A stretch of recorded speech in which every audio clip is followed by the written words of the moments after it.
Assalamualaikum warahmatullahi wabarakatuh. Waalaikumsalam warahmatullahi wabarakatuh. Apa kabar anak-anak? Alhamdulillah, luar biasa, Allahu Akbar. Oke, sebelum mulai belajar pada pagi hari ini, mari kita buka dengan tetap semangat agar kita selalu semangat. Tahu tetap semangat kan? Tetap semangat. Semangat. Satu, dua, tiga. Tepuk semangat. Semangat. Semangat. Oke anak-anak, pada pagi hari ini kita akan mempelajari mengenai bertaubat. Oke, langsung saja kita ke materi yang pertama, yakni pengertian bertaubat. Bertaubat secara bahasa berasal dari bahasa Arab yang bermakna kembali. Secara syar'i, taubat adalah meninggalkan dosa karena takut pada Allah, menganggapnya buruk, menyesali perbuatan yang salah yang telah kita lakukan sebelumnya dengan bertekad kuat untuk merubahnya dan melakukan segala amal baik. Kemudian ada hakikat bertaubat. Hakikat taubat yaitu perasaan hati yang menyesali perbuatan maksiat yang sudah terjadi, lalu menyerahkan hati kepada Allah Subhanahu wa Ta'ala pada sisa usianya serta menahan diri dari dosa, melakukan segala amal soleh dan meninggalkan larangan adalah wujud nyata dari taubat. Jadi ini anak-anak, kalau kita mau benar-benar bertaubat, kita harus benar-benar menyesali perbuatan yang kita lakukan dan tidak mengulanginya lagi, dan menjalani kehidupan dari sisa usia kita dengan sangat bersungguh-sungguh dengan mengerjakan segala amal soleh.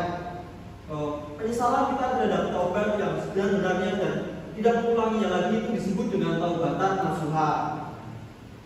Kemudian kita akan ke syarat-syarat dalam bertaubat. Yang pertama yakni Islam, karena orang yang kafir tidak diampuni dosanya sebelum masuk Islam. Jadi ini misal ada orang Islam, dia mau bertaubat, itu tidak diampuni karena sebelum dia masuk Islam. Kemudian menyesali dosanya, dia harus menyesali dosanya dengan sungguh-sungguh, menyadari kesalahan dan mengakui dosanya. Dia harus sadar bahwa segala yang dilakukannya, yang mereka sadari bahwa itu adalah sebuah kesalahan dan tidak untuk diulanginya lagi.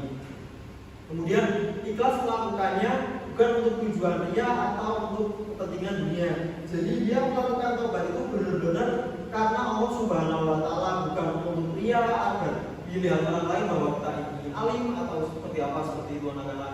Kemudian memohon ampun kepada Allah dengan memperbanyak membaca istighfar. Jadi selama kita bertaubat, kita harus banyak-banyak membaca istighfar yang ditujukan kepada Allah sebagai bentuk penyesalan diri terhadap kesalahan yang telah kita lakukan.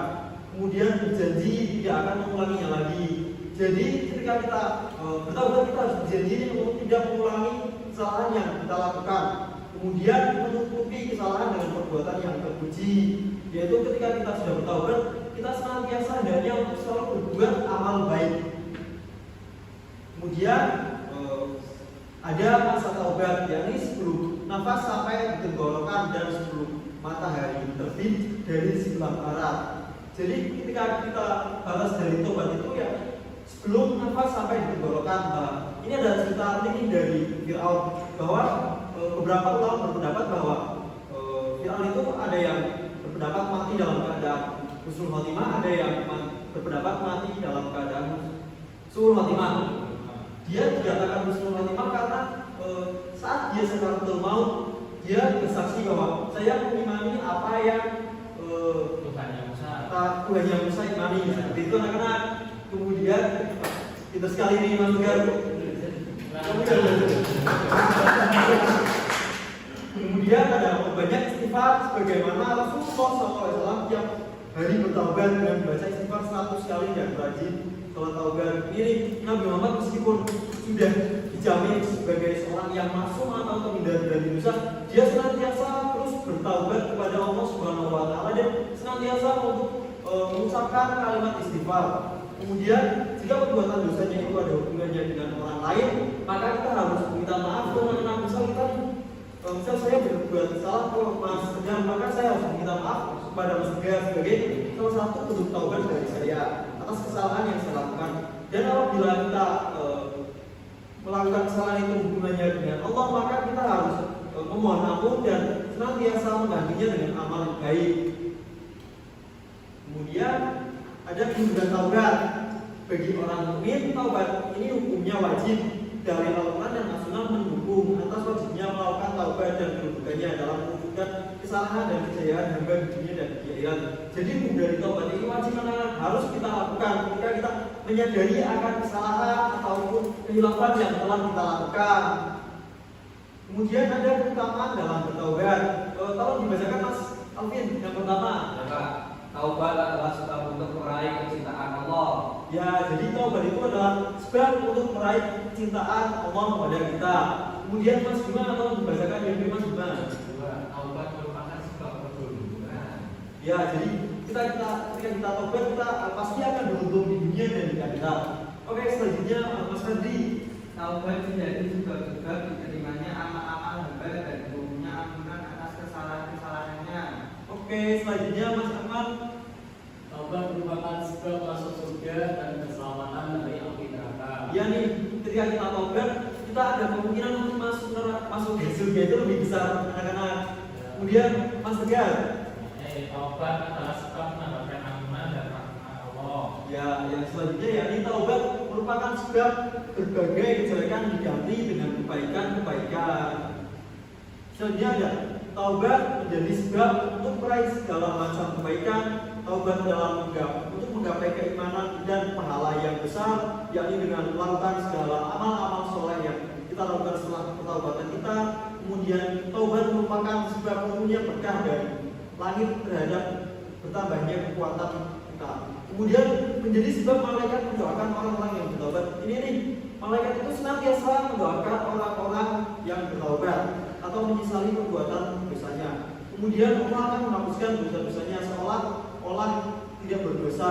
Kemudian menjadi sebab nanti menjadi bersinar dan bercahaya. Tentunya orang yang telah bertaubat itu artinya akan lebih bersinar, lebih bahagia dan lebih melakukan banyak kebaikan lagi. Sekian dari Bapak anak-anak untuk materi taubat. Kemudian saya akan minta kesimpulannya. Mas, kita taubat itu apa sih? Jadi kalau pembelajaran itu yang sudah dijelaskan oleh Pak Eka itu taubat itu artinya itu kembali kepada Allah, maksudnya itu kembali ke dalam artian kita itu sebagai seorang hamba itu menyesali perbuatan yang salah yang telah kita lakukan dan mengganti perbuatan salah itu dengan perbuatan yang baik. Coba bisa tepuk tangan Mas. Oke, kalau untuk pertemuan yang selanjutnya Bapak harap kalian belajar karena kita akan melakukan ulangan harian terkait materi bertaubat ini. Oke, itu saja dari Bapak. Semoga bermanfaat. Kurang lebihnya mohon maaf. Assalamualaikum warahmatullahi wabarakatuh.